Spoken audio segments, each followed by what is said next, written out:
শব্দটি কেউ কোনোদিন শুনি নাই, শিক্ষিত মানুষও জানে না। পিআর সিস্টেম, আরে পিআর মানে কি? আমাকে বলছে কোন গাছের পেয়ারা ভাই? ওই যে জামাত ইসলাম তারা বলছে যে পিআর সিস্টেম, কোন গাছের পেয়ারা? আমরা এই গাছের পেয়ারা হলো এই পেয়ারা, এই পেয়ারের লোকরা ভরে দাঁড়াবে, তার কোনো নির্দিষ্ট আসন নাই। মিরপুর বেড়ামারার এই আসন ৭৬ কুষ্টিয়া ২, এখানে নির্দিষ্ট কোনো প্রার্থী থাকবে না, নির্দিষ্ট প্রার্থী মার্কা থাকবে না। এখানে কি থাকবে?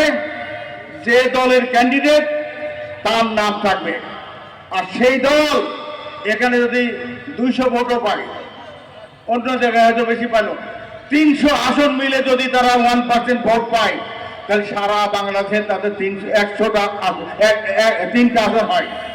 1% ভোটে তাদের 3টা আসন হয়। জীবনে কোনোদিন সংসদে যেতে পারেনি, এই সুযোগে যদি সংসদে ঢুকে নামটা লেখানো যায়, কম কি? এতে কোনো সরকার থাকে না।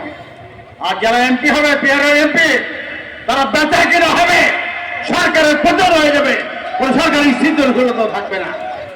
আরেকটা বড় বাড়ির কাহিনী আমি বলি।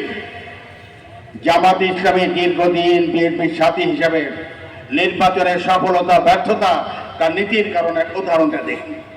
৯১ সালে বিএনপির সাথে জামাত ইসলাম ছিল, ১৯টা আসন পেয়েছিল সংসদে। তারপর ৮৬ সালে আওয়ামী লীগের সাথে আঘাত করে এর সাথে নির্বাচনে যাওয়ার পর বিএনপির সাথে সম্পর্ক খারাপ হলো। সেই নির্বাচনে ওয়াহেদ সাহেব লিঙ্কনকে হারিয়ে উনি এমপি হয়েছিলেন। কিন্তু তারপরে কি হলো? ৯৬ সালের ১২ই জুন যে নির্বাচন হলো, সে নির্বাচনে বিএনপি ১১৭টি ১৯টি আসন পায়, আর জামাত ইসলাম মাত্র সারা বাংলাদেশের 3টি আসন পেয়েছিল। ওই হিসাব জামাত ইসলামের মাথায় ঢুকেছে, সেই হিসাব